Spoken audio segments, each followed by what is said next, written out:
Welcome to Wanaka in the South Island of New Zealand, home to one of the crown jewels of the challenge family of long-distance triathlons. Twice voted the most scenic triathlon in the world, this is the 9th edition of this now iconic event. In 2015, we followed 3 athletes through their bids to become Challenge Wanaka champions. Dylan McNeice, winner here in 2013 and 2014, looking to become the first man to win 3 times here. Dougal Allen made his debut here last year in iron distance triathlon. Can he threaten McNeice and go better than last year's 3rd place? And Gina Crawford, the 5-time winner who slipped to defeat in 2014, she returns for a 7th time, looking to regain the title.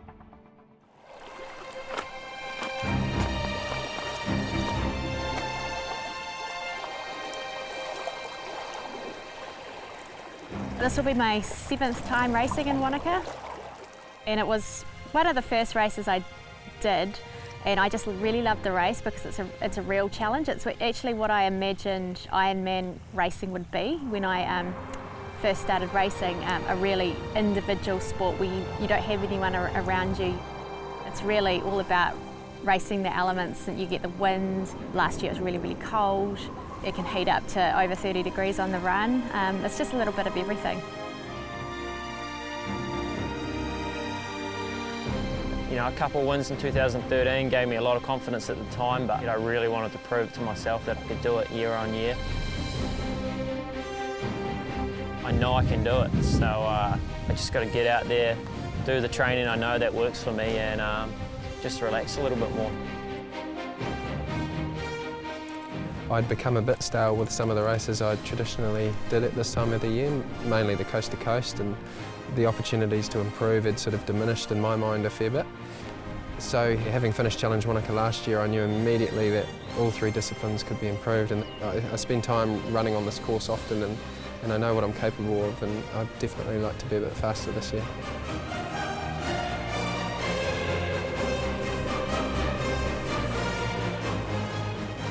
I guess the nature of the human mind is you forget so much about the suffering so quickly, which is probably just as well, or everyone would only ever do one of these races. Out of the races I've done, it's the 2nd hardest race, and if you're not quite at your fitness, you'll really struggle.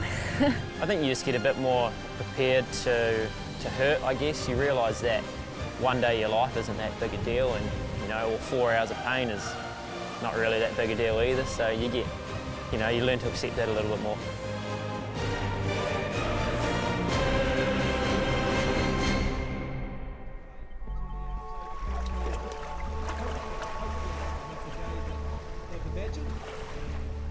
The record field of competitors are up long before dawn.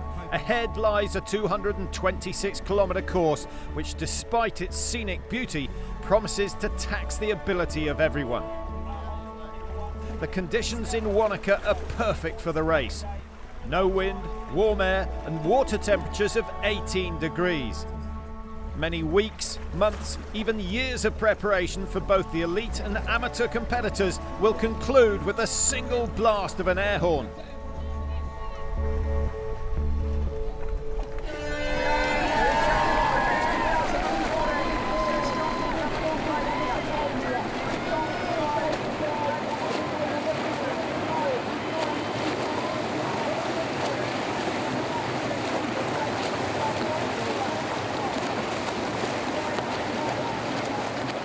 For Dylan McNeice, this is one of the most significant moments of the race. As he hits the water, he does so with confidence. McNeice is one of the best swimmers in long-distance tri, and if he performs well, he can set himself up for a great race. It's an ability that he's cultured from an early age. I was a swimmer for many a year, competitive swimmer from about the age of 9 to 19, and I always found it pretty boring. I missed a lot of sessions. I wasn't the best trainer in the world, but my mum kept me at it. You know, at the time I hated her for it, but you know, she was like, no, it'll be good for you in the future, and sure enough, it's sort of worked out really well. And I've always been a surfer, so I think that's why I'm pretty comfortable in the open water, and have managed to transfer that pool swimming into the open water as well.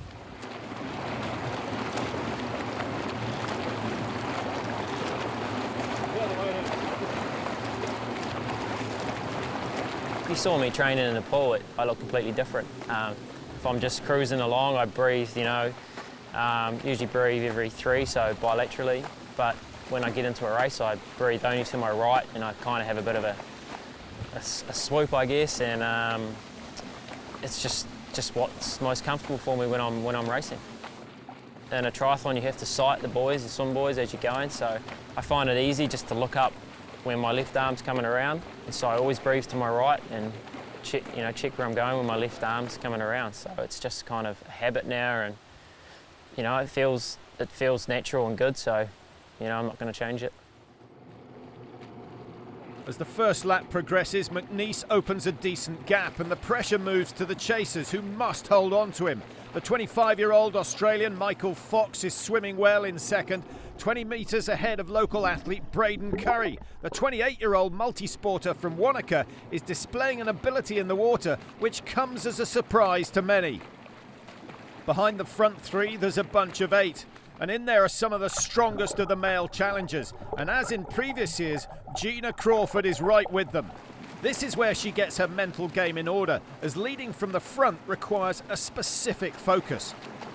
Every time I race, I sort of just try to focus on myself, especially with this race. It is so tough that, I don't tend to look too hard at who I'm racing, and that the biggest factor in this race is the conditions. For me, especially coming back from last year where I struggled a little bit, and it's a great field, and it's good to see those numbers going up each year, and it's good to be racing some new people I haven't raced against before, so yeah, it's going to be tough, I'm sure. Back on the shore, and it's the turn of the age group athletes to get underway. These are the full distance competitors.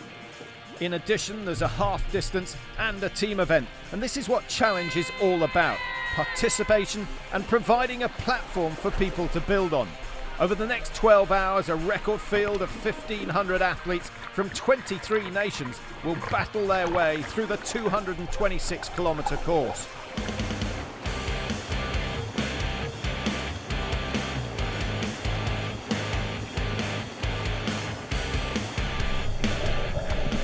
There's a saying in triathlon that you can't win the race in the swim, but you can lose it. Dougal Allen is well aware of that. He's new to the sport, and the swim is his Achilles heel. He made his debut here last year when he was 16 minutes behind McNeice out of the water, and he's on for a similar time this year. There's a big expectation that I've gone away for a year, and I've made every effort to get my swimming 10 minutes faster, which, I could chase 30 seconds to a minute in the swim every couple of months with improvement gains, where I feel the real opportunities for improvement for me were actually on the bike and the run. I'd like to think that my swimming's improved 5 or 6 minutes. It probably hasn't improved quite that much, but I've put in the time and effort to do it. But it's not to say that I haven't actually had a real focus on my bike run as well. By comparison, as McNeice swims through the field of age groupers, he is on track for a new record swim time. I've loved it here the last couple of years coming out of the water. I just felt so fresh and just been excited to get on the bike and get going. So it can, if you're hurting, it's not a good feeling to know you've got a 180k bike and a marathon in front of you when you're already struggling out of the water. But generally here I've been in good shape and coming out of the water just excited to get on the bike. For the third consecutive year, Dylan McNeice is the first athlete onto the beach. He exits the water in a new record time of 45:33. It's easier in a sense racing at the front, it gives you a bit of a lift and stuff, and people got to chase you. But also, for me, I just like the fact that I can swim my own pace, get out on the bike, and then ride my own pace. Yeah, it's not necessarily a strategy that I plan, it's just my strength, so I have to play to them. But McNeice is far from safe. Michael Fox exits the water 2 minutes and 45 seconds behind, and surprise package Braden Curry impresses with a time of 50 minutes for the 3.8-kilometre swim.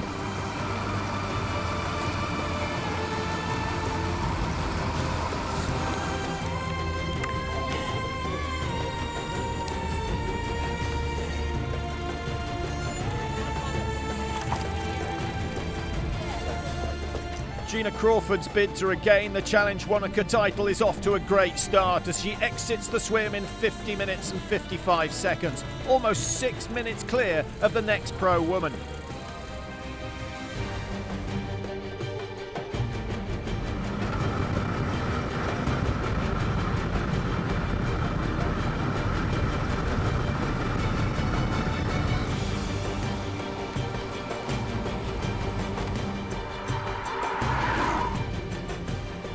It's good news and bad news for Wanaka's Dougal Allen.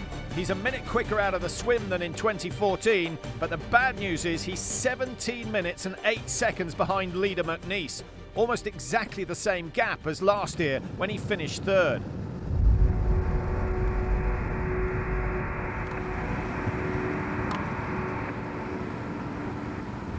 For Dylan McNeice, it's the familiar situation of racing on the front. He's been here before and won twice before, but every year is different. Behind him is Red Bull athlete Braden Curry, and he's riding quickly through these early kilometres. The question hanging over Curry is just how long and how fast he can go. It's only 7 days since Curry raced and won New Zealand's Coast to Coast, a 220-kilometre mountain race crossing the Southern Alps. Effectively, he's attempting 2 iron distance events in a week. Just behind Curry are pro athletes Carl Reed and Luke Martin. Ahead of him is Michael Fox. By the 50-kilometre mark, the chasers have pulled back almost a minute and a half on Dylan McNeice.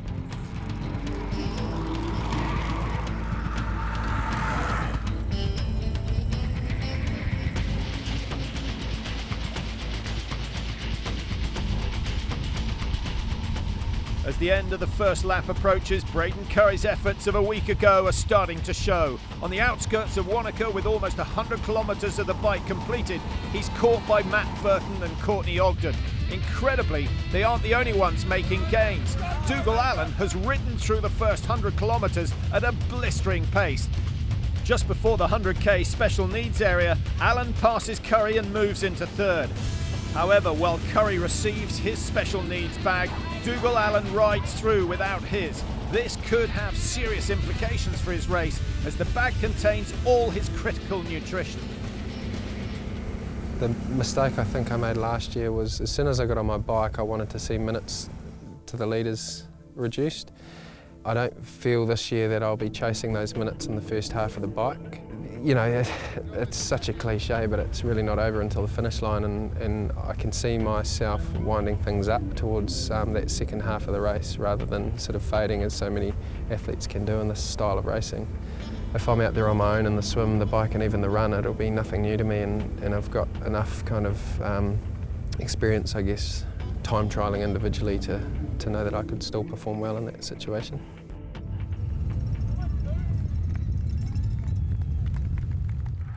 In the women's race, Gina Crawford is sitting comfortably at the front of the field. She's raced this event 7 times and is no stranger to being out front. For the chasing pros behind her, this is pretty much going as anticipated. Of course, definitely my favorite pick will be Gina. I mean, certainly she would be foolish to say she was anything but the favorite. Obviously, she's dominated this race in the past. She's won it either 5 or 6 times, and I know that she's very hungry to take the win back again this year. However, there are a number of very strong girls here racing, and I think it's just about how the day unfolds for everyone. Anything can happen in long distance racing. I really believe that. My perception pre-race is that all of us will be kind of chasing after Gina all day, and whether or not one of us catches her, we'll have to wait and see. Coming through Wanaka to complete the first lap of the cycle, Gina leads by almost 8 minutes.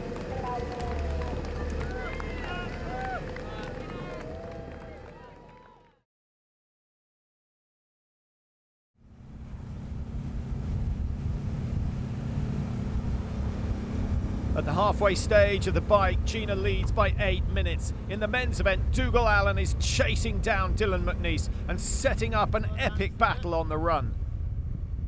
A lot of people make that mistake that they are racing everyone else around them, but it's a long day. You need to race on your limits, no one else's. Wanaka, hometown advantage basically. I've got quite a few friends that are driving around here and there and stopping and cheering me on, and A few ex-triathlete guys and cyclist guys who are yelling out time splits from here and there, and it's a good feeling to know if you're going well, but it's a bad feeling to know if they're closing in on you pretty quickly.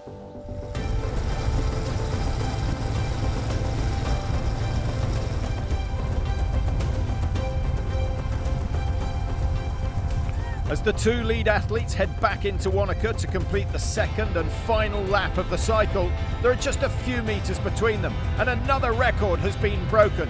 Dougal Allen has ridden the 180-kilometre bike stage in 4 hours 30 minutes, 17 minutes faster than Dylan McNeice.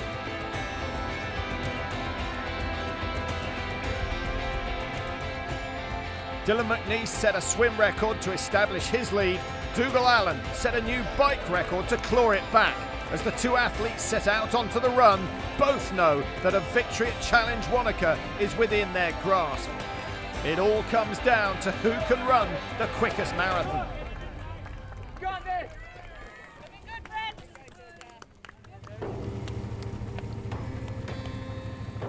I probably do the bike course and the run course twice a week minimum.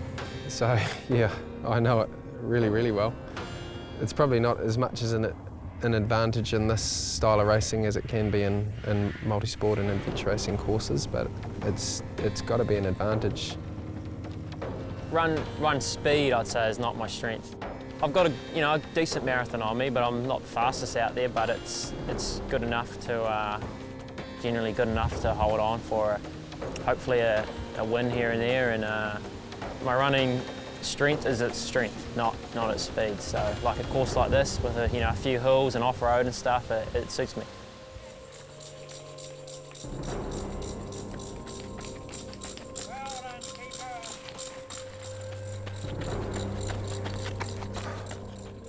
I put a lot of trust in my coach. I've got a local coach, Phil Burke, who lives in Wanaka, who has coached me for 6 or 7 years now. My job, as I see it, is really just to tick all the boxes, which I've managed to do all summer. You know, there's no excuses on the weekend, that's for sure. The race for third and fourth place has come down to a battle between the veteran and the young gun. Less than 5 minutes separate Courtney Ogden and Braden Curry. At 42 years old, Ogden knows how to run a race. Braden Curry has youth on his side, but the effect of 2 intense physical challenges in just 7 days is a huge burden on his body. Gina Crawford completes the cycle in 5 hours and 12 minutes. As she racks her bike and heads out onto the run, she has a 6-minute and 40-second advantage over Laura Siddle, who's back in second, and almost 10 minutes on Michelle Bremer in third. For Gina, this race is the culmination of over a year of work. After struggling with pain and injury in 2012 and 13, Gina took on a new coach and set about completely overhauling her technique. At Challenge Wanaka last year, the process wasn't complete. This year, she hopes it will be. I have to work very hard to get into the shape where I'm going to be successful, but the run has been a process all year. I went to Europe, I had some great results over there, and then to Kona and another top 10 finish, but it's definitely still a lot of work to do, especially on the run. Having Challenge Wanaka a month later than usual has been really great because I'm just so much fitter than I would have been a month ago, and I've also had the opportunity to do a lot of half distance races. I've done 3 half distance races to prepare for this race, so that's been a really great way to prepare for this. As the end of the marathon approaches, it looks like Dylan McNeice has the measure of Dougal Allen. Over the first 21 Ks, Dylan McNeice is 3 minutes faster than Dougal, and as the kilometres tick past, it looks increasingly like Dougal Allen has no response left. After a phenomenal effort on the bike, Allen can only hold his pace and makes no inroads into the 3-minute gap. Though Curry has pulled back 2 minutes on Courtney Ogden, experience looks to have had the advantage over youth in the battle for third. Ogden leads Braden Curry by 3 minutes as they enter the final 10 kilometres, and the exertion is clearly visible on Braden Curry's face. Dylan McNeice will be feeling a whole lot better as he heads for the line. You know, I didn't want to be a one-year wonder guy, so I really wanted to prove to myself more than anything that I could, you know, do it year on year. I think the main thing for me is that I can get so many of my friends come down from Christchurch and my family, and just having them out there supporting me is awesome. And you know, even on a bad day, I think they'll give me so much more. And you know, I just love not only racing for myself here, and obviously the course is just amazing, but just love racing for my friends and family too.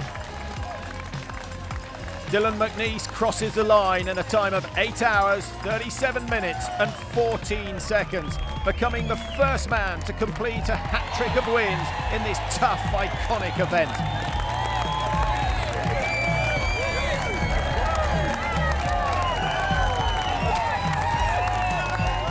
Just under 3 minutes behind McNeice comes Dougal Allen, though he can only wonder what might have been if he'd improved his swimming or achieved his nutrition plan. The Wanaka local goes one better than 2014 to secure a gutsy second place in only his second iron distance event. And on top of that podium finish, he becomes the new record holder for the bike leg. Courtney Ogden holds off Braden Curry to take third place, not quite equaling his best ever second place finish, but a good result for the 42-year-old Australian. For Gina Crawford, it looks like her rejuvenation is complete. After the disappointment of losing here for the first time last year, Gina enters the finish chute in Wanaka with a lead of 11 minutes and 55 seconds over the chasers. For Crawford, this is a reassertion of her dominance in this race, making it 6 wins from 7 appearances, and confirmation that her performance improvements are heading in the right direction. I felt really good actually until the last 10Ks. I got told to take it a little easier to save my legs, and then that's when it really starts to hurt. When you start to slow down, it gets worse and worse. So the last 10Ks was pretty uncomfortable, but apart from that, I really had a good day and I enjoyed it.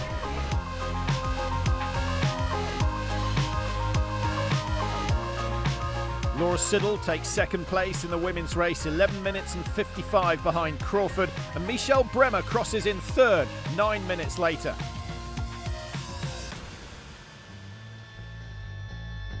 For Dylan McNeice, this performance marks a new standard at this event, and also the start of a new phase in his career. This year I've decided to, you know, bit of a gamble I guess, but he'd try and qualify for Kona.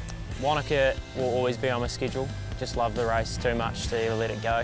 To be honest, I think that if I can keep winning Wanaka, or at least keep performing here with, you know, better fields and stuff, and then doing well at Kona, I think that'll be a good balance in my career, and hopefully build sponsorships and profile, and yeah, go from there.